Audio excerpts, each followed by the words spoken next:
नाज़रीन इकराम अस्सलामु अलैकुम वरहमतुल्लाहि वबरकातुहू। जी सलाम पर आप सबका इस्तक़बाल है। हाज़िर खिदमत है आपके महबूब प्रोग्राम राह नजात के साथ। मैं आपकी मेज़बान शगुफ्ता यास्मीन। इस स्टूडियो प्रोग्राम की रौनक को दोबाला कर रहे हैं सिलसिला चिश्तिया साबरिया के साहिब निस्बत आलिम दीन और मारूफ इस्लामी स्कॉलर जनाब मौलाना अब्दुल्ला तारिक साहब। आइए मिलकर खुश आमदीद कहते हैं आप सब की तरफ से और हमारी तरफ से। पुरतपा खैर मक़दम है मौलाना साहब, पुरतपा खैर मक़दम तमाम नाज़रीन की तरफ से, और नाज़रीन हम सब की तरफ से आप सबका भी इस्तक़बाल है आपके अपने प्रोग्राम में। तो इससे पहले कि हम आपके फ़ोन कॉल्स का सिलसिला शुरू करें, जैसा कि आप जानते हैं कि किसी मौजू के ताल्लुक़ से मौलाना साहब से थोड़ी सी गुफ्तगू होती है, उनकी रहनुमाई आप सब तक पहुँचाने की कोशिश होती है। आज जिस मौजू का हमने इंतखाब किया है वो है रसूल पाक सल्लल्लाहु अलैहि वसल्लम की सुन्नत का इत्तिबा। नाज़रीन फ़राइज़ के बारे में तो हम सब जानते हैं कि क्या क्या चीज़ें ज़िंदगी में अल्लाह ताला की तरफ से हम पर उम्मत मुस्लिमा पर फ़र्ज़ की गई हैं, लेकिन सुन्नत के बारे में जो हमारा पढ़ा लिखा तबका है, अहले इल्म का तबका है, वो बखूबी जानता है। जो आम लोग हैं, जो नाखानदा हैं, तालीम से बहरावर नहीं हैं, उनके लिए ये चीज़ बहुत ख़ास हो जाती है कि उन्हें बताया जाए कि रसूल पाक सल्लल्लाहु अलैहि वसल्लम की सुन्नत आखिर है क्या और इसका दायरा कहाँ से कहाँ तक पहुँचता है। रसूल पाक सल्लल्लाहु अलैहि वसल्लम ने अपने आखिरी जो हज के मौके पर खुतबा दिया था, खुतबा हज्जतुल विदा, उसमें बहुत तफसील से इस बात को बता दिया था कि ए लोगों, मैं तुम में दो चीज़ें छोड़े जा रहा हूँ, अगर तुम उनको मजबूती से थामे रखोगे तो हरगिज़ गुमराह नहीं होगे। एक तो अल्लाह का कलाम है यानी कुरान पाक, और दूसरी मेरी सुन्नत। तो रसूल पाक सल्लल्लाहु अलैहि वसल्लम की सुन्नत आखिर है क्या? क्या आपके तर्ज़ ज़िंदगी, आपके मामूलात, आपके उठने बैठने, सोने जागने, मिलने जुलने, हंसने बोलने, इन तमाम चीज़ों की इत्तिबा और पैरवी को सुन्नत कहते हैं, या सुन्नत किसी ख़ास चीज़ का नाम है? आइए मिलकर मौलाना साहब से जानते हैं। जी मौलाना साहब। अस्सलामु अलैकुम वरहमतुल्लाहि वबरकातुहू। बिस्मिल्लाहिर्रहमानिर्रहीम। अल्हम्दुलिल्लाहि रब्बिल आलमीन वस्सलातु वस्सलामु अला सय्यिदिना व मौलाना मुहम्मदिन व अला आलिहि व अस्हाबिहि अजमाइन, अम्मा बाद। देखिए, सुन्नत नाम है तरीक़े का। हमारे आम मुसलमान जो नमाज़ पढ़ते हैं, रोज़ा रखते हैं और ज़्यादा तालीम नहीं रखते हो, वो ये समझते हैं सुन्नत नाम है फ़र्ज़ों से पहले या उसके बाद जो 2-4 रकात पढ़ी जाती है वो सुन्नत है जी। और फ़र्ज़ हैं या नफिल हैं। लेकिन असल माना जो सुन्नत के हैं वो भी एक हिस्सा है उसका, सुन्नत का। असल माना सुन्नत के तरीक़े के हैं। हुज़ूर अकरम सल्लल्लाहु अलैहि वसल्लम ने फरमाया, सननतु लकुम, मैंने तुम्हारे लिए तरीक़ा मुक़र्रर कर दिया है। और हुज़ूर अकरम सल्लल्लाहु अलैहि वसल्लम के ज़िंदगी के बारे में कुरान मजीद में जो फरमाया गया है, लक़द कान लकुम फ़ी रसूलिल्लाहि उस्वतुन हसना, रसूल अकरम सल्लल्लाहु अलैहि वसल्लम की ज़िंदगी में तुम सब लोगों के लिए एक नमूना है। वो नमूना जो कुछ हुज़ूर अकरम सल्लल्लाहु अलैहि वसल्लम ने करके दिखाया, जो कुछ ज़ुबान से तालीम फरमाई, वो सब सुन्नत है। और एक चीज़ और आती है हदीस की किताबों में, जो सुन्नत सुकूत भी कहते हैं बाद मुहद्दिसीन उसको, लेकिन वो एक तरीक़े ज़िंदगी, एक बात तो वो है जो हुज़ूर अकरम सल्लल्लाहु अलैहि वसल्लम ने ज़ुबान से तालीम फरमाई, एक तरीक़ा वो है जो हुज़ूर अकरम सल्लल्लाहु अलैहि वसल्लम ने करके दिखाया, और एक तरीक़ा यह है कि हुज़ूर अकरम सल्लल्लाहु अलैहि वसल्लम के सामने किसी ने कोई काम किया या उसने किया और हुज़ूर अकरम सल्लल्लाहु अलैहि वसल्लम को मालूम था और हुज़ूर अकरम सल्लल्लाहु अलैहि वसल्लम ने खामोशी इख्तियार की। इसे तकरीर रसूल कहते हैं। फरमान रसूल, अमल रसूल और तकरीर रसूल, ये भी सुन्नती कहलाती है। नबी का मकाम यह है कि वो किसी को देखेंगे कोई गलत काम करते हुए तो उसे ज़रूर बताएंगे, न कोई खौफ माने होगा न कोई लालच माने होगा।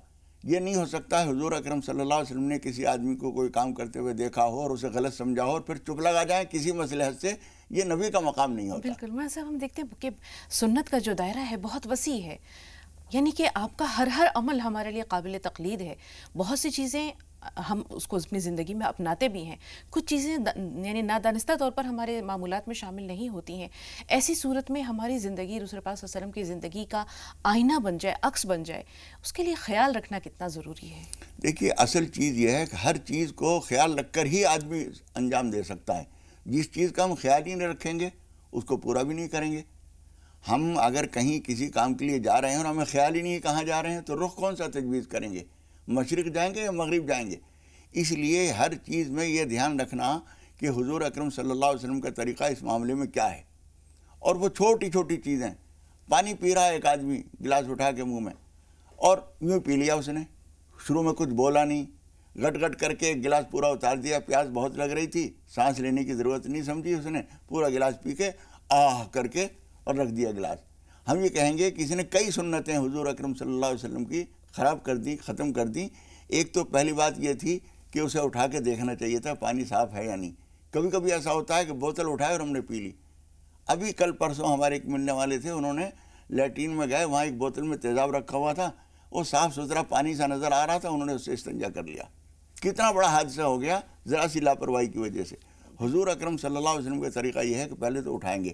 اسی وجہ سے حضور اکرم صلی اللہ علیہ وسلم نے منع فرمایا ہے مشکی دے کے منہ سے پانی منہ لگا کے پینے کو. بالکل مولانا صاحب, یہ تو چھوٹی چھوٹی بہت ساری باتیں کہاں تک مثالیں دیں گے, بے شمار ہیں.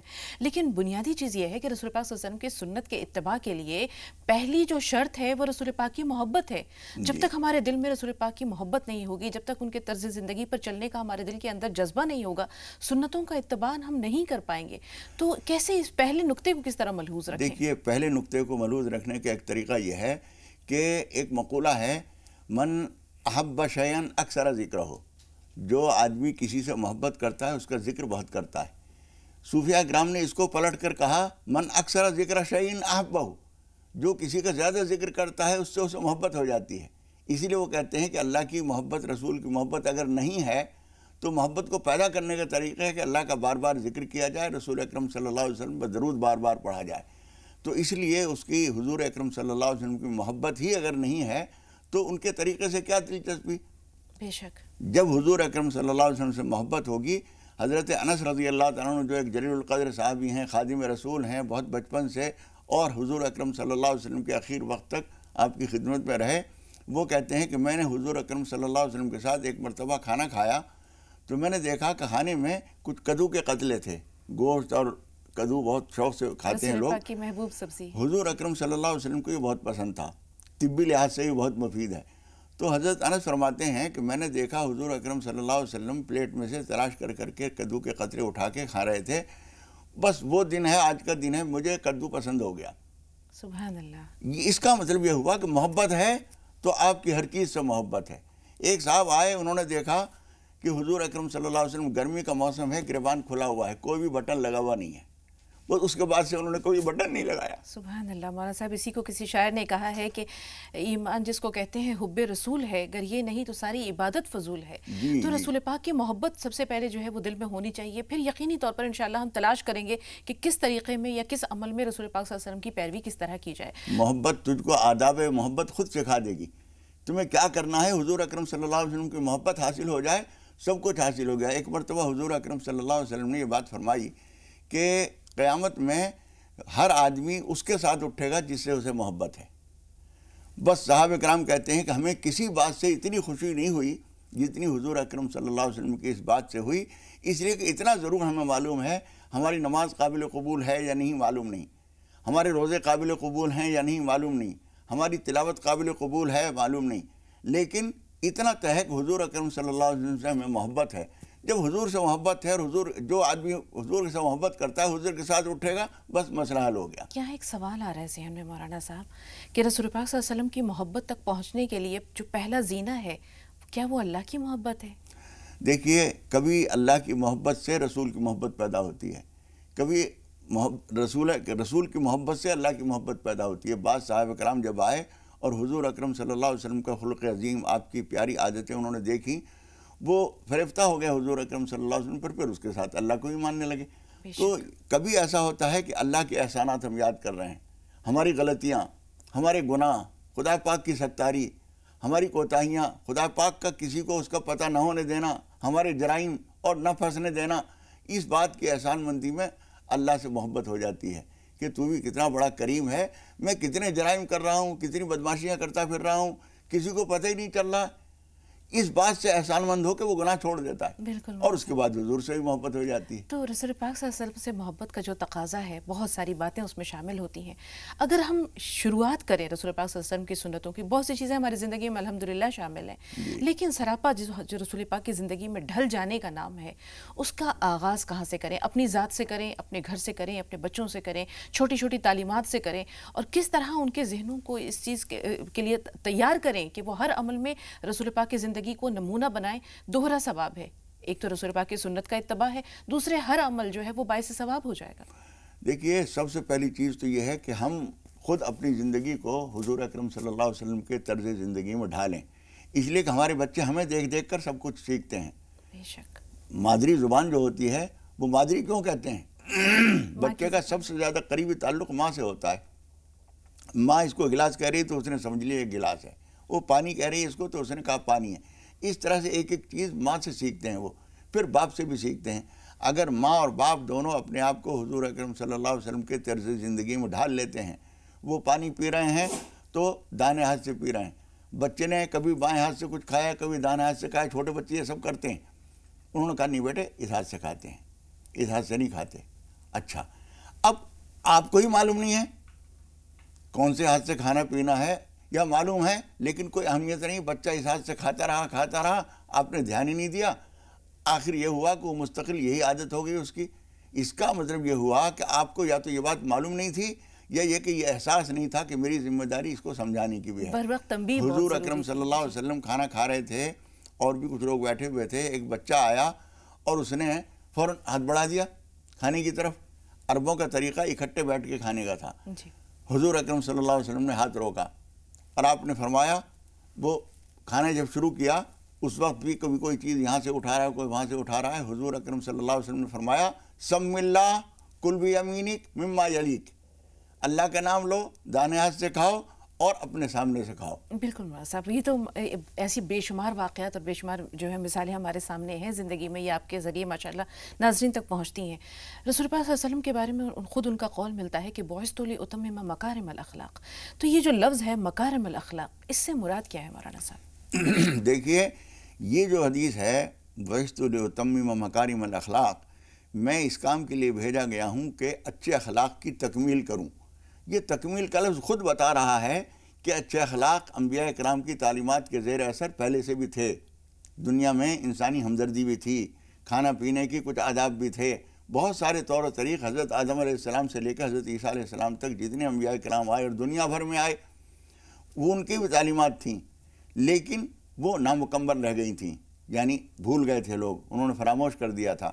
حضور اکرم صلی اللہ علیہ وسلم فرماتے ہیں کہ میں اچھے اخلاق کی تکمیل کرنے کے لیے آیا ہوں. جو چیزیں لوگوں میں نہیں ہیں، بھول گئے ہیں، وہ بتاؤں، اچھی عادتیں بتاؤں، عادات و اخلاق بتاؤں، رہنے سہنے کا طریقہ بتاؤں، کس کے ساتھ کس کا کیا سلوک ہونا چاہیے یہ بات بتاؤں.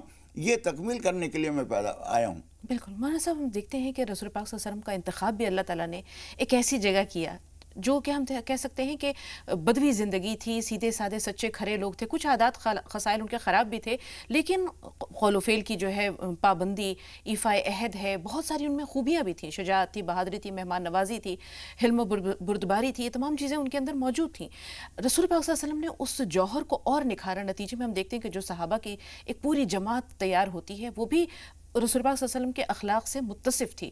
یہاں ہم دیکھتے ہیں کہ رسول پاک صلی اللہ علیہ وسلم نے سب سے پہلے جس چیز کی تعلیم دی وہ بنیادی چیزیں کیا تھیں، موٹی موٹی باتیں اگر آپ سمجھانا چاہیں. جیسے حضرت معاذ سے رسول پاک صلی اللہ علیہ وسلم نے ایک بار مخاطب ہو کر فرمایا کہ اے معاذ، میں تمہیں سارے دین کا، تمام دین کا خلاصہ بتاؤں؟ حضرت معاذ نے فرمایا جی رسول اللہ. رسول پاک نے اپنی زبان باہر نکالی اور اسے تھام کر فرمایا کہ یہ ہے سارے دین کا خلاصہ. میٹھا بولو، اچھا بولو، نرمی سے بولو، جھوٹ نہ بولو. رسول پاک کو جھوٹ سے بہت نفرت تھی، جبکہ ہم دیکھتے ہیں کہ آج ہماری زندگی میں قدم قدم پر جو ہے وہ جھوٹ ملتا ہے. نہ صرف یہ کہ جھوٹ ملتا ہے بلکہ اس کو ہنر سمجھ لیا گیا ہے. آدمی جو ہے موقع کے وقت کے لحاظ سے جو کچھ کہنا چاہیے وہ کہہ دیا اور سمجھتا ہے میں بہت ہوشیار ہو گیا، میں نے اپنے آپ کو بچا لیا. صحیح بات یہ ہے کہ حضور اکرم صلی اللہ علیہ وسلم نے ان ناتراشیدہ پتھروں کو تراش کر ایسا نگینہ بنایا کہ جو اکبر الہ آبادی نے کہا جو نہ تھے خود راہ پر اوروں کے ہادی بن گئے. سبحان اللہ. یا تو یہ مقام ہے کہ خود ہی بھٹکے ہوئے ہیں، لیکن حضور اکرم صلی اللہ علیہ وسلم نے صرف ان کو راہ یاب نہیں بنا دیا بلکہ رہبر بنا دیا. جو نہ تھے خود راہ پر اوروں کے ہادی بن گئے. کیا نظر تھی جس نے مردوں کو مسیحا کر دیا. مردے زندہ نہیں ہو گئے، مردے مسیحا ہو گئے، مردوں کو زندہ کرنے والے بن گئے. ان کی زندگیاں دوسروں کے لیے نمونہ بن گئی. مولانا صاحب، تو بھٹکے ہوئے آہو کو پھر سوئے حرم کیسے لے چلیں؟ بھٹکے ہوئے آہو کو پھر سوئے حرم لے چل، یہ چیز جو ہے حضور اکرم صلی اللہ علیہ وسلم کی زندگی کو پڑھنے، جاننے، سمجھنے اور اپنانے سے حاصل ہوگی. صرف پڑھ لینا بھی کافی نہیں ہے، عادت ڈالی جائے ایک ایک چیز میں. ہم کس طرح سے رہیں، کس طرح سے لوگوں کے ساتھ ملاقات کریں، اس میں قربانی بھی دینی پڑے گی. سچ بولنے کی ایک عادت ڈالنا چاہتا ہے، اب وہ قدم قدم پر اس کو نظر آئے گا یہاں اگر سچ بول دوں تو میں پریشانی میں پڑ جاؤں گا. ایک ہنر یہ ہوتا ہے کہ سچ نہ بولے جھوٹ بھی نہ بولے آدمی. لیکن ہم ہنر پہ بھی نہیں جا رہے ماں صاحب, ہم بالکل کھرا سونا چاہتے ہیں. نہیں بالکل کھرا ہوگا وہ, کھرا سونا چاہیے ہمیں سچ بولنے میں. تعریض کے ذریعے بہت ساری جھوٹوں سے بچا جا سکتا ہے. جیسے حضور اکرم, ایک آدمی جنگی زندگی میں گزر رہا ہے, سیاست کے میدان میں چل رہا ہے, اور اس نے عہد کر لیا کہ جھوٹ نہیں بولوں گا, تو اس سے یہ پوچھا جائے کہ بتاؤ کل کا تمہارا منصوبہ کیا ہے, اب وہ اگر بتا دے تو فیل ہو جائے گا. حضور اکرم صلی اللہ علیہ وسلم یہ کرتے تھے, چاروں طرف سے دشمن ہیں, پورا عرب مقابلے پہ آیا ہوا ہے. حضور اکرم صلی اللہ علیہ وسلم کو ایک سفر پہ جانا ہے, اپنے ساتھیوں کو اگر یہ بتا دیں کہ ہمیں مشرق جانا ہے تو ساری تیاریاں دشمنوں کی مشرق کی طرف ہو جائیں گی. حضور اکرم صلی اللہ علیہ وسلم نے اپنے ساتھیوں کو بتایا کہ ہمیں مغرب کی طرف جانا ہے, اور مغرب کی طرف ہی چلے, اور آگے گھوم کے راستہ بدل کے پھر مشرق کو چلے گئے. یہ تو جنگی حکمت عملی ہے, جنگی حکمت سے نکالا. جہاں بھی کہیں ضرورت پڑے گی, مثال کے طور پر میں کاروباری زندگی کی بات کرتا ہوں, ایک چالاک گاہک آیا آپ کی دکان پر, آپ نے کہا کہ میڈم صحیح بتائیے آپ کا خرید کتنے کا ہے, اور وہ یہ سمجھ رہا ہے کہ اگر ان کا 100 روپے کا ہے تو میں 110 ان کو دے دیتا ہوں, ان کا نفع بھی اس میں آ گیا, ان کی محنت بھی آ گئی. اب آپ یا تو سچ بولیں یا جھوٹ بولیں. ایک تیسرا طریقہ یہ ہے کہ آپ کو اس بات سے کیا لینا کہ میں نے کتنے کا خریدا ہے, مجھے تو کہیں پڑا ہوا مل گیا ہے, یا مجھے تو کسی نے گفٹ کر دیا. آپ جو مارکیٹ ریٹ ہے اس سے میں زیادہ 1 پیسے بھی نہیں لوں گے آپ سے. یہ بچ جانا اپنے آپ کو, اور سچ کے نام پر پھنس جانا, یہ سمجھداری نہیں ہے. ماں صاحب ہم تعریض کی طرف بھی آئیں گے, لیکن جب ابتدا ہوتی ہے تو بالکل سچائی سے ہوتی ہے, چاہے اس میں بھلے کتنا نقصان ہو جائے, کیونکہ سچ کا جو پودا ہوتا ہے وہ ایک دم تناور درخت نہیں ہوتا, ایک چھوٹا پودا ہوتا ہے, پنپتے پنپتے وہ تناور درخت میں بدلتا ہے. ابتدا میں ہم دیکھتے ہیں کہ ہمیں کہیں کہیں رشتے بھی کھونے پڑتے ہیں, کہیں دوستی پر آنچ آتی ہے, کہیں ہمارے اخلاق کو لوگ برا سمجھتے ہیں. اب منہ پر ہی کسی کو یہ کہہ دیا جائے کہ دیکھو تمہارے اندر یہ خراب عادت ہے, یا کچھ پوچھا گیا تو اس نے بالکل سچائی سے تمام نفع و نقصان سے بالاتر ہو کر سچی بات کہہ دی. پہلی چیز تو یہ ہے کہ اپنے دل کو اس نقصان کے لیے تیار کرنا, تب پھر ہم اس حکمت عملی کی طرف بھی آگے بڑھیں گے. ہاں نہیں, اس میں یہ ہوتا ہے کہ آپ کو سچ کہنے میں کبھی کبھی اپنا نقصان کرنا پڑتا ہے. آپ اس کے لیے تیار ہونا پڑے گا کہ ہمیں یہ قربانی دینی ہے. سچ بولنے کے نتیجے میں آپ کو ایک چیز, ایک اللہ کی رضا حاصل ہو رہی ہے, اور جھوٹ بولنے کے نتیجے میں ایک دنیا کا فائدہ حاصل ہو رہا ہے. یا آپ کو فیصلہ کرنا ہے کہ دنیا کے فائدے کے مقابلے میں اللہ کی رضامندی آپ کو عزیز ہے یا نہیں. بے شک مولانا, اگر اللہ کی رضامندی عزیز ہے تو ہم نقصان اٹھا لیں گے. حضرت شیخ عبدالقادر جیلانی رحمۃ اللہ علیہ نے یہ طے کیا تھا, اور ان کے والدین نے یہ سمجھایا تھا کہ تمہیں جھوٹ نہیں بولنا ہے. بالکل. اب ان کی ماں نے جو ہے ان کے کپڑے میں کچھ پیسے سی دیے تھے, اشرفیاں. مولانا صاحب یہ بریک کے بعد جانیں گے, اور پورا واقعہ آپ سے جانیں گے. ایک چھوٹے سے وقفے کا وقت ہو رہا ہے ناظرین, حاضر ہوتے ہیں اس بریک کے بعد.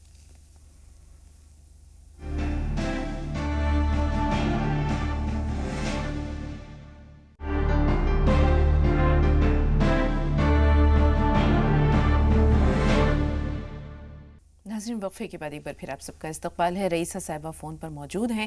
ایک سوال تو انہوں نے بریک کے دوران ہی ہمیں لکھوا دیا ہے, باقی سوالات کے لیے ہم آپ سے براہ راست پھر مخاطب ہو رہے ہیں. رئیسہ صاحبہ بتائیے, اور سوال کیا ہے آپ کا؟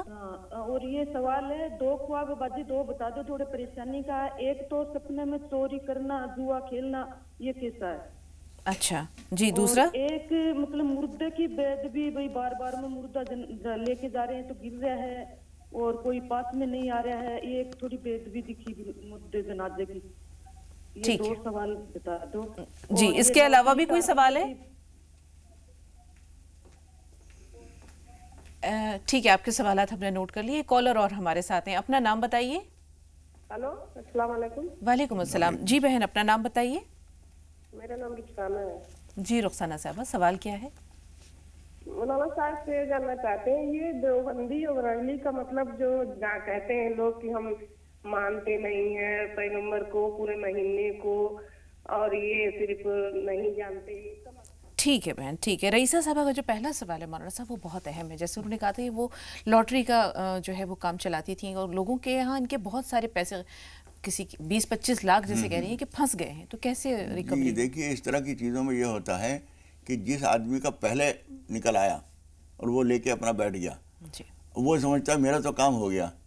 اگر اس طرح کے لوگوں میں ہم کام کر رہے ہیں تو بہن ایک بھول آپ سے یہ ہوئی کہ آپ نے لوگوں کو پہچانا نہیں. کچھ لوگ دیانتدار نہیں ہوتے. ایسی چیزوں میں آدمی کا دیانتدار ہونا بہت ضروری ہے. اب اس کے لیے آپ یہ کیجئے کہ اللہ تعالیٰ سے دعا کیجئے, اور جو احتیاطیں ہو سکتی ہیں تقاضا کرتے رہیے, اور مطالبہ کیجئے ان سے, اور جن لوگوں کی رقمیں اور آنی ہیں اور جن لوگوں کو ملنا ہے ان سے بھی کہیے کہ وہ بھی تقاضا کریں. ایک آدمی کے اوپر سماجی دباؤ ڈالنے کی ضرورت ہوتی ہے, وہ آپ کام کیجئے. اور یا قاضی الحاجات پڑھیے کہ پروردگار مجھ سے غلطی ہوئی کہ میں نے لوگوں کو پہچانا نہیں اور اتنا بڑا کام کر لیا. کچھ خواتین کرتی ہیں 500 ہزار روپے 400 500 کر لیتی ہیں, 10,000 ہو گیا. اب اتنا بڑا کام کیا انہوں نے اور اب پھنسے تو ایک دم پھنس گئے. جی تو ہم بھی دعا کرتے ہیں اللہ تعالیٰ آپ کی مدد فرمائے. جی ایک کالر اور ہیں, اپنا نام بتائیے. ٹی وی کی آواز تھوڑی دیر کے لیے میوٹ کر دیجئے. اپنا نام بتائیے, اپنا سوال بتائیے. جی ہمیں سن پا رہی ہیں؟ وہ کالر جو فون لائن پہ اس وقت موجود ہیں ان سے ان کا نام جاننا چاہتے ہیں اور سوال جاننا چاہتے ہیں. بتائیے کون صاحب اور کہاں سے بول رہے ہیں؟ جی بھائی جی فرمائیے. وعلیکم السلام. وعلیکم السلام ورحمۃ اللہ وبرکاتہ. میں فریاد بول رہا ہوں. جی بھائی فرمائیے, سوال کیا ہے؟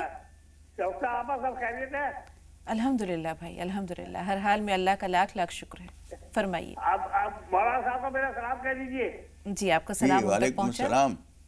مولانا صاحب گزارش آپ سے میری یہ ہے کہ ایسا ہے, آپ میری مہربانی کر کے یہ بتائیے فجر کی سنتیں تہجد میں پڑھ سکتے ہیں؟ فجر کی سنتیں تہجد کے وقت ادا کر سکتے ہیں, یہی کہنا چاہ رہے ہیں؟ جی بھائی اور بھی کوئی سوال ہے؟ آپ مجھے دوسری بات, میری بچی کے لیے دعا کریے کہ میری بچی کے کوئی غصہ تیز ہے. ٹھیک ہے. بچی کی عمر کیا ہے بھائی؟ بچی کی عمر 22 سال ہے. ٹھیک ہے. جی مولانا صاحب جیسے انہوں نے دونوں سوال آپ کے سامنے بیان کیے, اب اس کی کوئی رہنمائی فرما دیجیے. دیکھیے گردہ فیل ہونا بہت بھاری پریشانی کی چیز ہے. اللہ تعالیٰ آپ کی مدد فرمائے, اس کو بچی کو شفا عطا فرمائے. آپ اس کے لیے جو کچھ علاج معالجہ کر رہے ہیں وہ تو کرتے ہی رہیے.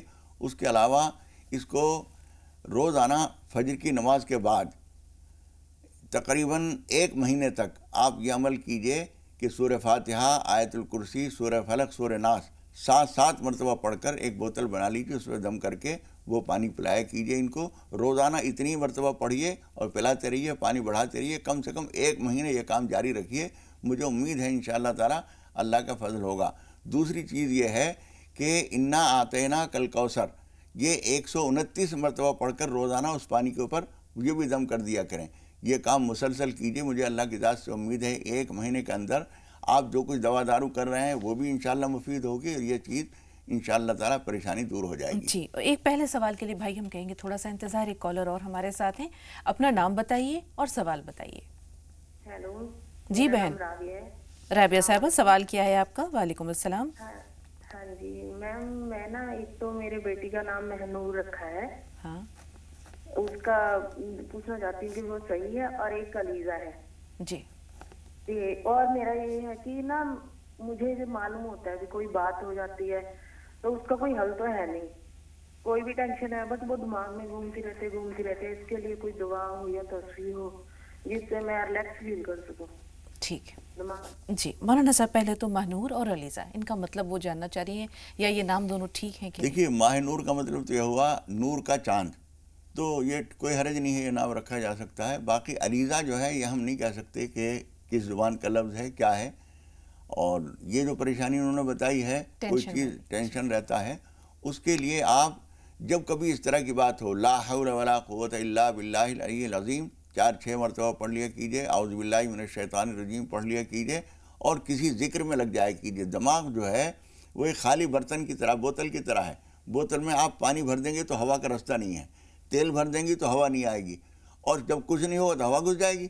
تو اس لیے اپنے دماغ کو خالی رکھنا ہی پریشانی کی بات ہے. خالی نہ رہنے دیجئے, اسے کسی نہ کسی کام میں لگا رکھیے. کتاب کا مطالعہ کرتے رہیے, کسی حضور اکرم صلی اللہ علیہ وسلم کے حالات پر حدیث کی کتاب کوئی پڑھتی رہیے, ذکر اذکار کرتی رہیے, درود شریف پڑھتی رہیے, استغفار پڑھتے رہیے. خالی رہیں گی تو دماغ میں کچھ نہ کچھ چیزیں آئیں گی, اور جب ایسی چیزیں آئیں تو لا حول اور اعوذ باللہ پڑھیے. بہت اچھی بات مولانا صاحب. ایک کالر اور ہیں, اپنا نام بتائیے اور سوال بتائیے. السلام علیکم. وعلیکم السلام. سالار بھائی ہیں؟ ہاں جی ہاں, میں محمد سالاری بول رہا ہوں اورنگ آباد سے. جی سالار بھائی, استقبال ہے آپ کا, فرمائیے. جی باجی سوال یہ ہے کہ جب ساری دنیا کے ہمارے کام نہیں ہو رہے, ہم پریشان ہو گئے, تو کیا ہم حضور صلی اللہ علیہ وسلم کے واسطہ اللہ کو دے سکتے کہ ہمارا یہ کام کر دو ان کے واسطے میں؟ یہ پوچھنا تھا. اچھا سوال ہے, بہت اچھا سوال ہے. جی مولانا صاحب. جی واسطہ دیا جا سکتا ہے, دعا اللہ تعالیٰ سے کرنی چاہیے, اور واسطے کے ساتھ پڑھیں گے تو انشاءاللہ اور بہتر ہوگا. جی کس طرح کے لفظوں میں واسطہ دیں مولانا صاحب؟ بس اللہ تعالیٰ سے دعا کریں, اور دعا کرنے کے بعد یہ کہیں کہ پروردگار تیرے پیارے حبیب حضرت محمد مصطفیٰ صلی اللہ علیہ وسلم کا واسطہ میری دعا قبول فرما لیں. جی یہ کالر اور ہیں. جی فرمائیے, اپنا نام بتائیے اور سوال بتائیے. ٹی وی کی آواز تھوڑی دیر کے لیے میوٹ کر دیجئے, پھر اپنا نام اور سوال دونوں بتائیے.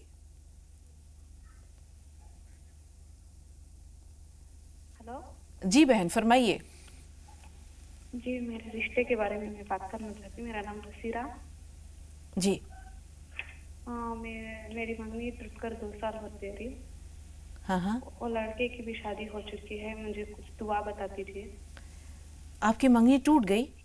ہاں ٹوٹ گئی, 2 سال ہو گئے, اس لڑکے کی بھی شادی ہو گئی. اچھا یہ بتائیے منگنی آپ کی کیوں ٹوٹی؟ کچھ میرے پر ایگزام لگا دیا تھا. اچھا اس منگنی ٹوٹ جانے کے بعد, آپ کی منگنی ٹوٹ جانے کے بعد کوئی رشتہ آیا؟ واپس چلے جاتی ہیں, اچھے رشتے آتی ہیں پھر واپس چلی جاتی ہیں. کوئی منت مانی تھی آپ کی امی نے, آپ کے گھر والوں نے آپ کے تعلق سے؟ کچھ یاد نہیں. جی مولانا صاحب اچھی دعا بتا دیجیے. ضرور بتائیں گے انشاءاللہ. جی ضرور بتائیں گے. آپ لگن سے پڑھیے. ایک تو سورہ یاسین کی آخری سے پہلی آیت ہے, انما امرہ اذا اراد شیئا ان یقول لہ کن فیکون. 41 مرتبہ کسی ایک مقررہ وقت میں کوئی سی نماز کے بعد اس کو پڑھنا شروع کر دیجئے. اور والضحیٰ کی صورت ہم کئی بار بتا چکے ہیں. عشاء کی نماز کے فرضوں کا سلام پھیرنے کے بعد والضحیٰ واللیل اذا سجی 93 نمبر کی صورت ہے 93. یہ صورت پوری پڑھ کر اللہ تعالیٰ سے دعا کیجئے. اور ایک بات بیٹے ہمیشہ یاد رکھیے, ہم ایک چیز کو پسند کرتے ہیں, ضروری نہیں کہ ہمارے لیے اچھی بھی ہو. عسیٰ ان تکرہوا شیئا وہو خیر لکم وعسیٰ ان تحبوا شیئا وہو شر لکم واللہ یعلم وانتم لا تعلمون. ہو سکتا ہے ایک چیز تمہیں اچھی لگ رہی ہو اور وہ تمہارے لیے بہتر نہ ہو, اور ہو سکتا ہے ایک چیز تمہیں بری لگ رہی ہو لیکن اسی میں تمہارے لیے بہتری ہو. اس لیے استخارہ جو کیا جاتا ہے اس میں ہم اللہ تعالیٰ سے کہتے ہیں پروردگار میرے لیے جو بہتر ہے وہ تو دے دے. اس لیے نظر کسی ایک پر نہ لگائیے, یہ لڑکا مل جائے, یہ خاندان مل جائے, یہ علاقہ مل جائے. کون سا علاقہ اور کون سا لڑکا اور کون سا شہر ہمارے لیے مفید ہے ہم نہیں جانتے.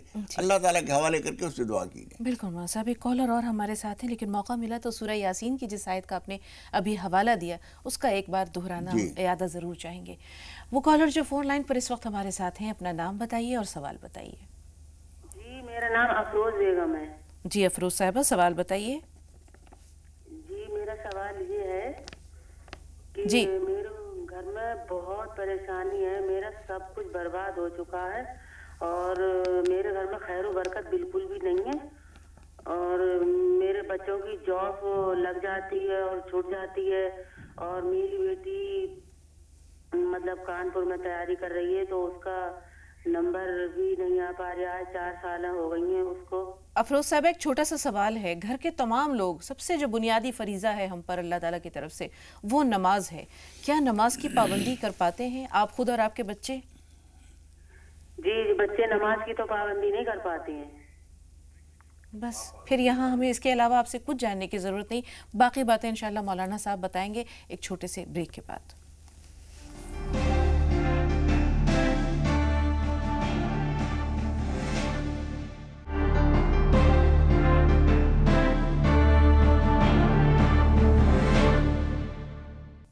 ناظرین بریک کے بعد ایک بار پھر آپ سب کا استقبال ہے, خیر مقدم ہے. افروز صاحبہ کا سوال, وہاں صاحب تمام حالات آپ نے بہت تفصیل سے سنے. نمازوں کی کوتاہی ہوتی ہے کہیں؟ دیکھیے نمازوں کی کوتاہی بھی خطرناک چیز ہے. اس کے علاوہ آپ ذرا یہ غور کیجئے, کوئی آپ کے خاندان کے کسی بڑے کے ذریعے کسی کے اوپر ظلم ہو گیا ہے تو اس کی اصلاح کیجئے. کسی کا کوئی مال دبا لیا گیا ہے, کسی غریب آدمی کا, مالدار آدمی کا مال تو دبانا آسان نہیں ہوتا, جو باوسیلہ ہے اس کے اوپر ظلم نہیں ہوتا. ظلم ہمیشہ ہوتا ہے کسی کمزور پر. تو کسی کمزور پر ظلم ہوا ہے, کسی کا مال دبا لیا گیا ہے, کسی کا بہت زیادہ دل دکھایا گیا ہے, ایسی کوئی بات ہو سکتی ہے, آپ ٹٹولیں گی تو مل جائے گا, اور جب مل جائے تو اس کی اصلاح کر لیجئے. اور بار بار نماز توبہ پڑھیے. नमाज पनाह पढ़िए अल्लाह ताला से, फिर दुआ कीजिए। सिर्फ परेशानियों को झेलते रहना मसले का हल नहीं है, उनको समझने की कोशिश कीजिए। वातसिमू बिहब्लिल्लाह, अल्लाह की रस्सी मजबूत पकड़ लो।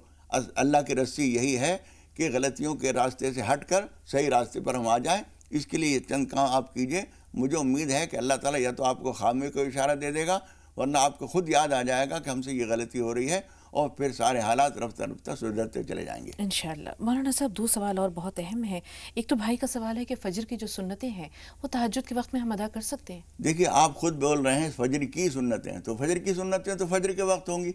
दूसरे है कि इन्न सलात कानत अलल मोमिनीन किताबन मौक़ूता, अल्लाह ताला फरमाता है कि नमाज मोमिनीन के ऊपर वक्त के मुताबिक फ़र्ज़ की गई है।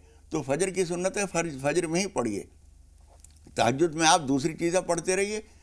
ये आपकी मर्ज़ी है कि फ़जर की अज़ान होते ही या सुबह सादिक होते ही आप 2 रकात सुन्नतें पढ़ लें, फिर फ़र्ज़ नमाज जमात के साथ पढ़ें। बहुत शुक्रिया मौलाना साहब। एक ख्वाब है बहन का रईसा साहिबा का कि ख्वाब में चोरी करते देखना या जनाजे की बेहुरमती होते देखना, ये कैसा है? देखिए, जनाजे की बेहुरमती का मतलब तो यह है कि कहीं ऐसा हुआ है, किसी कब्र की बेहुरमती हुई है, या किसी जनाजे की बेअदबी हो गई है, या कहीं जाकर किसी मौत में कहीं आप लोग गए हैं खुदा न खास्ता किसी जगह, वहाँ कोई नामुनासिब बातें कह दी गई हैं, उससे अल्लाह ताला से तौबा कर लीजिए, माफ़ी मांग लीजिए। और चोरी करते हुए देखना जो है, ये अल्लाह ताला की तरफ से कभी कभी तंबीह होती है कि कोई ऐसा मौका आ सकता है कि तुम जो कोई चीज़ किसी की बग़ैर उसके इजाज़त के उठा लो। ऐसा मौका आए तो ध्यान रखना, ऐसा नहीं करना है। जी, इस दौरान के कुछ और कॉल्स हमारे पास आए हैं। आइए नाज़रीन, मौलाना साहब से वो वाक़या सुनते हैं जिसका कि जिक्र आप कर रहे थे मौलाना साहब, हज़रत मौलाना अब्दुल क़ादिर जिलानी रहमतुल्लाह अलैह के बचपन का वाक़या। जी देखिए, हज़रत शेख अब्दुल क़ादिर जिलानी बचपन ही से उनकी ज़िंदगी बड़ी पाकीज़ा थी। होनहार बिरवा के चिकने चिकने पात जो नेक होने वाले होते हैं, शुरू ही से उनकी ज़िंदगी पाकबाजी की होती है। ये पढ़ने के लिए जा रहे थे, और काफ़िलों में आम तौर पर जब सफ़र लंबा होता था तो काफ़िले जाया करते थे। एक काफ़िले के साथ ये जा रहे थे, नौमरी थी, बहुत बच्चे थे, लेकिन इनकी वालिदा ने इनके कुर्ते की आस्तीन में कहीं कुछ पैसे अशरफियाँ वग़ैरह लेके कपड़ा लगा के उसको सी दिया था ताकि महफूज रहें, वहाँ जाने के बाद खोल लेंगे। रास्ते में डाकुओं का काफ़िला मिल गया और उन्होंने सारे काफ़िले को लूट लिया, और जो कुछ उनके पास था वो सब छीन लिया उन्होंने। इस बच्चे को देखा, इसके पास कुछ नहीं है, इसलिए कि वो जो सिले हुए हैं वो तो सामने नज़र नहीं आ रहे। उस बच्चे से पूछा कि तुम्हारे पास कुछ नहीं है? उन्होंने कहा कि नहीं, मेरे पास है। तो क्या है? उन्होंने कहा कुछ अशरफियाँ हैं। तो अब उनके बैग में, थैले वगैरह में देखा, कुछ नहीं था। उन्होंने कहा कहाँ है? उन्होंने कहा यहाँ, मेरी माँ ने यहाँ सीधी थी, यहाँ है। उन्होंने टटोल के देखा तो वो चीज़ मिल गई। उन्होंने कहा कि यहाँ सिली हुई थी, हमारी नज़र नहीं पड़ी थी, किसी को मालूम नहीं था, तुम अगर न बताते तो हमें भी मालूम नहीं था, तुम्हारी चीज़ बच जाती। उन्होंने कहा कि चीज़ तो बच जाती, लेकिन मेरी ईमान महफूज न रहता। अगर मैं झूठ बोल देता कि मेरे पास कुछ नहीं है, ये तो अल्लाह को नाराज़ करना होता। मेरे पास अशरफियाँ हैं और मैं कहूँ मेरे पास कुछ नहीं है, ये झूठ होता। इस बात की वजह से, इस पाकीज़ा कैरेक्टर की वजह से उन सारे लोगों को एहसास हुआ कि हम कितने बड़े जालिम हैं कि अपने मालिक के वफादार नहीं हैं, इतने बड़े होकर भी, और ये छोटा सा बच्चा इतनी गहरी बात समझ रहा है। ये चीज़ें असल में आदमी का किरदार जो है। और अभी थोड़ी देर पहले जो बातचीत हो रही थी हुजूर अकरम सल्लल्लाहु अलैहि वसल्लम की सुन्नत और आपका तरीक़ा ज़िंदगी, हकीकत ये है कि हुजूर अकरम सल्लल्लाहु अलैहि वसल्लम ने जो जौहर पूरी उम्मत को दिया है, वो सदाकत और सच्चाई जो है, वो सबसे बड़ी चीज़ है। अगर ये चीज़ हम अपनी ज़िंदगी में अपना लेते हैं तो सिर्फ आखिरत कामयाब नहीं होती, दुनिया भी कामयाब होती है। बिल्कुल मौलाना साहब, यानी ये आगाज़ जो करें तो वो बुनियादी चंद चीज़ों से कर सकते हैं। जी बिल्कुल। और जब अगर हमारा किरदार इतना अच्छा हो जाए कि जो लोग हैं वो ये देखें हमें, अगर हम या किसी उम्मती को देखें रसूल पाक सल्लल्लाहु अलैहि वसल्लम के, और कहें कि उम्मती अगर ऐसा है तो पैगंबर कैसा होगा, नबी कैसा होगा। एक कॉलर हमारे साथ हैं जी, अपना नाम बताइए और सवाल बताइए। टीवी की आवाज़ थोड़ी देर के लिए म्यूट कर दे बहन जी। हेलो। हाँ जी, फरमाइए, सवाल क्या है आपका, कहाँ से बोल रही हैं? बंद करो। अस्सलाम वालेकुम। वालेकुम अस्सलाम व रहमतुल्लाहि व बरकातहू। जी बहन। जी, मेरे भाई को एक लड़की पसंद आई थी, मेरा नाम शबाना है। हाँ? मेरे भाई को एक लड़की पसंद आई थी, लेकिन हमारे अम्मी अब्बा को पसंद नहीं है, वो उसके घर वाले अच्छे नहीं है, तो वो थोड़ा नाराज है। उसके बाद मेरे बहन को 2 ख्वाब गिरे जी। तो उसमें एक ख्वाब में उसने उसकी मैयत देखी, लेकिन चेहरा नहीं दिखा उसके अंदर भाई का, और दूसरे इसमें उसकी पूरी शादी देखी उसने उसी लड़की के साथ। तो ठीक इसका है। क्या मतलब है? ठीक है, थोड़ा सा इंतजार। जी मौलाना साहब। देखिए, इसमें दोनों ख्वाबों में कुछ अलग अलग चीज़ें नज़र आ रही हैं। जनाजा जो देखा है वो अच्छी अलामत नहीं है, शादी देखी है वो अच्छी अलामत है। इसलिए समझदारी की बात यह है कि इस मामले को आप लोग अल्लाह के हवाले करके और इस्तिखारा कीजिए और उसी में दुआ कीजिए। इस्तिखारे की जो दुआ है, जो हदीस शरीफ में आती है, जो तमाम किताबों में मिल जाती है, नमाज की छोटी छोटी किताबें जो मिलती हैं उनमें भी वो दुआ मौजूद है। उस दुआ के अंदर ये चीज़ भी मौजूद है कि परवरदिगार, ये चीज़, ये मामला या ये लड़का, ये लड़की, ये जो मामला जो भी कुछ है, अगर ये मेरे लिए बेहतर है तो मेरे लिए तय कर दे, इसको आसान कर दे, और अगर ये मेरे लिए अच्छा नहीं है तो जहाँ अच्छा है वो मुझे दे दे, और वसरिफ़नी अन्हु, इसे मुझसे हटा दे, मुझे इससे हटा दे, वक़्दिर लियल खैर है सुकाना, और जहाँ मेरे लिए खैर है वो तय कर दे, सुम्मा रद्दिनी भी, फिर मुझे राज़ी भी कर दे। वहाँ से एक ये छोटा सा कामयाब दुआ है। सवाल है, इससे पहले कि अगले कॉलर से हम बात करें, अगर वाज़ेह इशारा ना मिले तो कितने दिन तक नमाज इस्तिखारा पढ़ी जा सकती है? 7 दिन तक उसको बताया गया है। हाँ। और उसमें एक बात ये भी ज़रूरी है कि पहले से हमारा रुझान किसी की तरफ है तो उसको साफ कर दिया जाए। इसलिए कोरा कागज बनकर अल्लाह से मांगा जाए, कोरा कागज बनाकर, सादा तख्ती बनाकर अपने जहन को फिर अल्लाह ताला से कहा जाए तो उस पर जो सही होगा वो लिख दिया जाए। बहुत बहुत शुक्रिया मौलाना साहब। जी फरमाइए, वो कॉलर जो हम कलाम है हमसे, अपना नाम बताइए और सवाल बताइए। फोन लाइन पर जो बहन या भाई इस वक्त मौजूद हैं, अपना नाम बताइए और सवाल बताइए। जी हमें सुन पा रही हैं आप? टीवी की आवाज म्यूट कर दीजिए और अपना सवाल बताइए। हाँ सर, सलाम अलैकुम। वालेकुम अस्सलाम। जी भाई बोल रहे हैं, बहुत रोज से हम परेशान हैं, फोन लगाते लगाते अभी हमारा फोन लगा। हम उड़ीसा से बोल रहे हैं। अल्लाह की मेहरबानी है। जी फरमाइए। उड़ीसा से बोल रहे हैं, मोहम्मद इदरीस। जी इदरीस भाई, सवाल बताइए।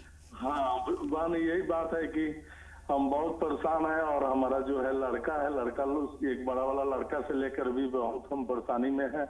आज 8 साल हो गया। उसके बाद में हमारा अवलिया जो है वो दर्द से भी परेशान है। और 3 लड़की है जी, 2 लड़की है। एक का नाम है नागमा परमीन और एक का है सहीना परमीन।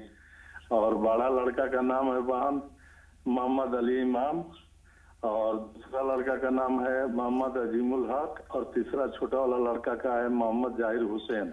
जी जी, परेशानियां किस तरह की हैं भाई इदरीस भाई? इन बच्चों की तरफ से आपको किस तरह की परेशानियां हैं? परेशानी तो बहुत तरह का है, हम समझे कि नहीं, क्या बताएं आपको। कोई काम भी नहीं हो रहा है, चारों तरफ से बंदिश किया हुआ है। और उसके बाद में समझ लीजिए कि जो भी काम करने जाते हैं बहन, वो काम हमारा नहीं हो पाता है। मैंने बहुत परेशान हालत में है। ये बताइए इदरीस भाई, घर में नमाज की पाबंदी होती है? जी जी, 5 वक्त का नमाज पढ़ती है हमारी औलिया। और उसके बाद में लड़का लोग भी हर एक जुमा को अपना जा रहे हैं, हम भी जा रहे हैं जुमा का नमाज पढ़ने। आप कह रहे हैं कि हर जुमा को? मैं 5 वक्ता नमाज की बात कर रही हूँ, दिन में 5 नमाजें हैं, क्या उनकी पाबंदी होती है? वो हम नमाज नहीं पढ़ रहे हैं, लेकिन जुमा का नमाज पढ़ रहे हैं। बहन आपसे गलत क्यों बोलेंगे? नहीं बिल्कुल सही। मौलाना साहब बताएंगे बाकी की क्या? देखिए भाई, नमाजों की पाबंदी, जैसा कि शगुफ्ता ने कहा, ये अल्लाह ताला से वफादारी की पहली ईंट है। जब वफादारी की बुनियाद हम बनाते हैं तो पहली ईंट जो है नमाज़ों से शुरू होती है। ईमान लाना आदमी का, और उसके बाद नमाज की शुरुआत, फिर उसके बाद सारी चीज़ें आती हैं। आप सब के लिए मैं एक मुख्तसर सा नुस्खा ये बताता हूँ। 20वें पारे के पहले सफ़े की एक आयत है, 62 नंबर की आयत है। अम्मन युजीबुल मुज़्तर्रा इज़ा दआहु व यक्शिफुस सूअ। जो कुछ भी आपकी परेशानियाँ हैं किसी भी नमाज के बाद अल्लाह ताला के सामने वो परेशानियाँ रखिए, और 21 मरतबा ये दुआ, ये आयत, और सूअ तक ही पढ़नी है, पूरी आयत पढ़ने की ज़रूरत नहीं।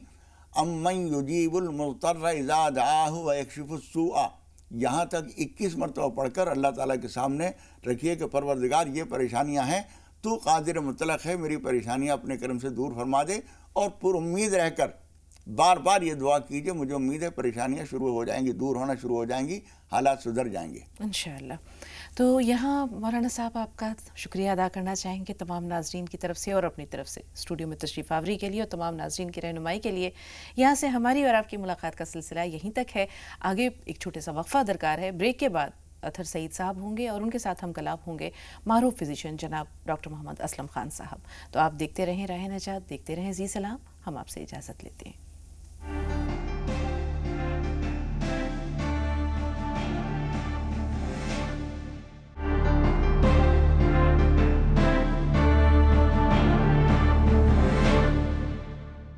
शुक्रिया शगुफ्ता। ब्रेक के बाद तमाम नासरीन का एक मरतबा फिर हम पुरतबा खैर मक़दम करते हैं, और खैर मक़दम करते हैं स्टूडियो में मौजूद आलमी शोहरत याफ्ता डॉक्टर असलम खान साहब का, जो कि नेशनल मेडिकल कॉलेज सहारनपुर के प्रिंसिपल हैं। शुक्रिया और खुश आमदीद डॉक्टर साहब आपको।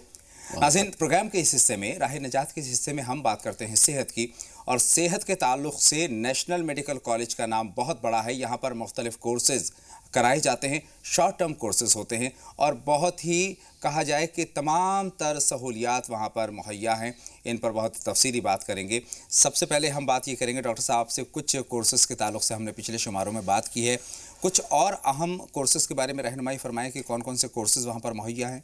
जी, 1984 से नेशनल मेडिकल कॉलेज का क़याम अमल में आया। जी जी। उस वक्त की जो हेल्थ मिनिस्टर थी बेगम मोहसिना क़िदवाई साहिबा, उन्होंने इफ्तिताह अपने हाथों से किया था, और आज तक भी माशाल्लाह वो हर खैरियत लेती रहती हैं। और तब से हज़ारों स्टूडेंट्स यहाँ से निकल करके जो हिंदुस्तान के विकास में शामिल हैं, खासतौर से जो हिंदुस्तान के हॉस्पिटल्स में स्किल्ड पर्सन नहीं थे, तो उनको पूरा करने का काम नेशनल मेडिकल कॉलेज ने बखूबी किया है माशाल्लाह। और अब जो कोर्सेज़ हमारे यहाँ चल रहे हैं, तो जो WHO की रिपोर्ट है उसके मुताबिक हम चला रहे हैं कि किन चीज़ों की ज़्यादा ज़रूरत है, जैसे नर्सिंग की ज़्यादा ज़रूरत जी। और माशाल्लाह से इस फील्ड में आपको मुख्तलिफ एजाज़ात से नवाजा गया है।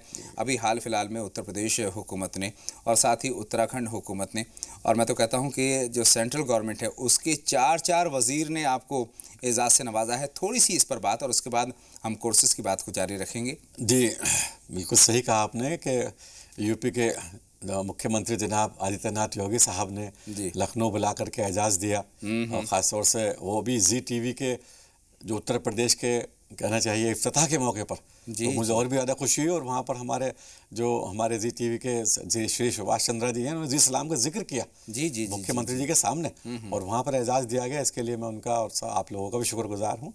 और ऐसे ही उत्तराखंड के मुख्यमंत्री श्री त्रिवेंद्र रावत साहब, वो हालांकि वो लखनऊ भी मौजूद थे हमारे साथ में, और अखिलेश जी मौजूद थे, जी वो भी पहले दे चुके हैं कॉलेज को, और वो भी यहाँ मौजूद थे। तो बहुत अच्छा लगा इन सब की मौजूदगी में, ऐसा है हो रहा है, और ये सराह रहे हैं। हमें नहीं लगता कि कहीं डिस्क्रिमिनेशन है।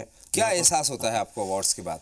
एहसास ये होता है कि देखिए, जब अल्लाह ताला आखिरत में एजाज़ देगा तो उनमें कितना ज़बरदस्त बिल्कुल वो एजाज़ कैफियत पैदा होगी। उस वक्त आंसू आ जाएंगे खुदा की मोहब्बत में इंसानों को, और वो एजाज़ का एहसास मैं करता हूँ कि ऐसे सामने खुदा बैठा है और वो लोगों का एजाज़ बांट रहा है। सही, बेशक वो होता है, और इंस्पिरेशन मिलती है, और फिर पता नहीं लोग कहाँ से, अभी मलेशिया से लोग कॉल कर रहे हैं कि आप वहाँ तशरीफ़ लाएँ और आपको इंटरनेशनल अवार्ड दिया जा रहा है। इसमें चाइना, नॉर्थ कोरिया और तमाम मुल्कों के दुनिया भर के पता नहीं कितने उन्होंने लिखे हैं, उसमें वहाँ के राजदूत भी शामिल होंगे और वहाँ की हुकूमत शामिल होगी। तो इस तरह का नेचुरोपैथी हॉस्पिटल को हमारे दिया जा रहा है। ये देखिए नेचुरोपैथी हॉस्पिटल की मशहूरियत कहाँ तक चली गई, माशाल्लाह से माशाल्लाह से। और हम भी दुआ मुल्कों में चली गई है जी, और हम भी दुआ करते हैं कि आपका जो जज्बा है खिदमत खल्क़ का, वो बदस्तूर जारी रहे। आपका बहुत बड़ा सहयोग है, आपका इतना ज़्यादा हमारा मतलब वो करते हैं। हालांकि सारे लोग देखिए दुआ गो हैं, आप और खिदमत के जज्बे के साथ काम कर रहे हैं। लाखों करोड़ों व्यूअर्स हैं जी इस्लाम के। जी हाँ, जी हाँ। तो उनको अभी इसमें उनकी दुआ शामिल है। बेशक बेशक, और जिनको फैज़ पहुँचता है उसके दिल से दुआ ही निकलती है।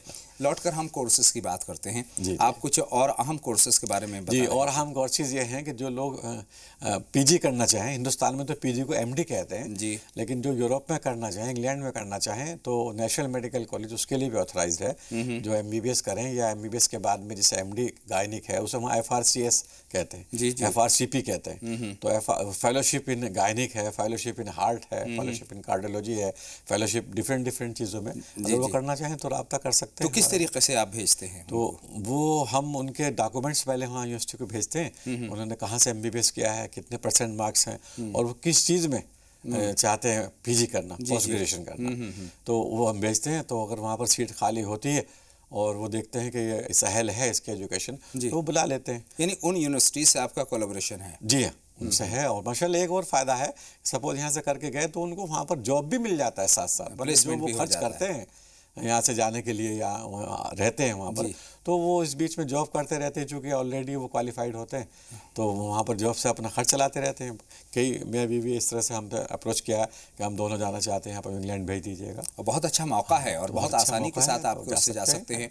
और चार्ल्स यूनिवर्सिटी में भी MBBS कर सकते हैं जाकर के वहाँ, और भी जगह पर हैं। तो हम हमसे रब्ता करें तो अपने कागजात जमा करें, इंशाल्लाह हम रब्ता करेंगे। और कैसे रब्ता करें?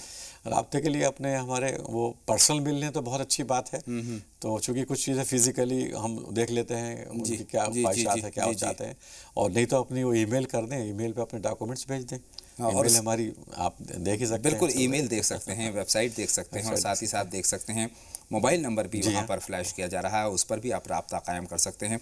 नेशनल मेडिकल कॉलेज की बात करें तो यहाँ पर जो कुछ और अहम कोर्सेज की बात आप कर रहे थे, तो सबसे ज़्यादा ज़रूरत आज पूरी वर्ल्ड लेवल पर जो है वो हेल्थ वर्कर्स की है, जिन्हें हेल्थ फ्रेंड्स कहते हैं। तो वो कोर्स हमारे यहाँ चल रहे हैं। ड्यूरेशन क्या है उसकी? आपको हैरत करेंगे कि जो कोर्स हमने बनाया उसको इग्नू ने अडॉप्ट कर लिया, उसको BSS चेन्नई जो कि इंडियन पार्लियामेंट से पास है, उसने अडॉप्ट करके अपने सिलेबस में डाल दिया। बहुत अच्छी बात। और पूरे हिंदुस्तान में, पहले सिर्फ हिंदुस्तान में अकेला सहारनपुर में ही था वो कोर्स। हमने जरूरत समझी, WHO ने जो ऐसा हमें बताया, डिक्टेट किया, तो हमने बनाया कोर्स। माशाल्लाह बहुत जॉब मिल रहा है, हज़ारों बच्चे हमारे डेवलपमेंट में लगे हुए हैं मुल्क के। माननीय प्रधानमंत्री जी का जो सपना है उसको पूरा करने के लिए हमारे बच्चे लगे हुए हैं। अच्छा, इसके अलावा कोई और कोर्स, नर्सिंग के अलावा दूसरे कोर्सेज की आप बात कर रहे थे? जी, हेल्थ फ्रेंड्स का बताया आपको, CPR का मैंने कोर्स बताया आपको, क्योंकि CPR cardiac arrest last time हमने बताया भी था, उसमें बहुत उसकी ज़रूरत पड़ती है। और ख़ास तौर से जो स्किल्ड पर्सन है, बेड साइड, मतलब बॉयज़ कहते हैं ना, मरीज़ के बराबर में उसे मालूम होना चाहिए मरीज़ की ख्वाहिश क्या है, ज़रूरत क्या है। जी, ज़रूरत क्या है, और उसको अगर कैनुअल लेना है तो किस टाइम तक कैनुअल लगाना है और कौन सी नस में लगाना है। तो इन्हें हम स्किल्ड बंदे कहते हैं, बेड साइड बॉयज़। जी। अच्छा, इन कोर्सेज़ की ड्यूरेशन क्या है डॉक्टर साहब? इन कोर्सेज़ की ड्यूरेशन है कोई 1 साल का है, जो सर्टिफिकेट कोर्स है। जो डिप्लोमा कोर्सेज हैं वो 2 साल के हैं, जैसे डिप्लोमा कम्युनिटी हेल्थ। बहुत ज़्यादा स्कोप है इसका, पूरी दुनिया में आप जा सकते हैं। और सबसे बड़ी बात ये है कि ये BSS के जो कोर्स करते हैं आप, ये मिनिस्ट्री एक्सटर्नल अफेयर्स मिनिस्ट्री से ही पास्ट। आप अगर वीज़ा लेना चाहें, बाहर सऊदी अरब जाना चाहें, यूरोप जाना चाहें, किसी और मिडिल ईस्ट में जाना चाहें, तो जा सकते हैं, वहाँ पर आपको वीज़ा मिल जाएगा, जॉब मिल सकती है। और अब बेहतरीन जॉब मिल सकती है जी, और आजकल के दौर में तो और ट्रेंड बढ़ रहा है। और इतना सस्ता कोर्स करके लोग चले जाते हैं और माशाल्लाह लाखों रुपए कमा रहे हैं, और बड़ी उन्होंने प्रेस्टीज बना ली है अपनी, और उनके पर्सनैलिटी उनके समाज में बहुत ज़्यादा बन गई है। तो इसीलिए हमारे हर साल 400-500 बच्चे, उन्हीं बच्चों के ज़रिए ज़्यादा आते हैं जो बच्चे ऑलरेडी हमारे यहाँ से करके जा चुके हैं। अच्छा, इन कोर्सेज़ की अहलियत क्या है डॉक्टर साहब? हाँ, इनमें सर्टिफिकेट कोर्सेज़ की जो अहलियत है वो हाई स्कूल है। हाई स्कूल में जी, और जो डिप्लोमा कोर्सेज़ है उनके डिप्लोमा और डिग्री दोनों के लिए, जैसे D फार्मा है तो उसके लिए 12th पास होना चाहिए। बहुत बहुत शुक्रिया डॉक्टर असलम खान साहब, हमारी रहनुमाई फरमाने के लिए। जो नौजवान हैं, जो अपना करियर बनाने के ख्वाहां हैं, उनके लिए वाकई ये बातें बहुत फ़ायदेमंद साबित होंगी। तो राह नजात में आज के लिए इतना ही। इजाज़त दें अपने मेज़बान अथर को, लेकिन आप कहीं ना जाएं नाज़रीन, लगातार देखते रहें जी सलाम। आगे आप देखेंगे 5 मिनट में 25 खबरें। इजाज़त दें, अस्सलाम वालेकुम। अस्सलाम, शुक्रिया।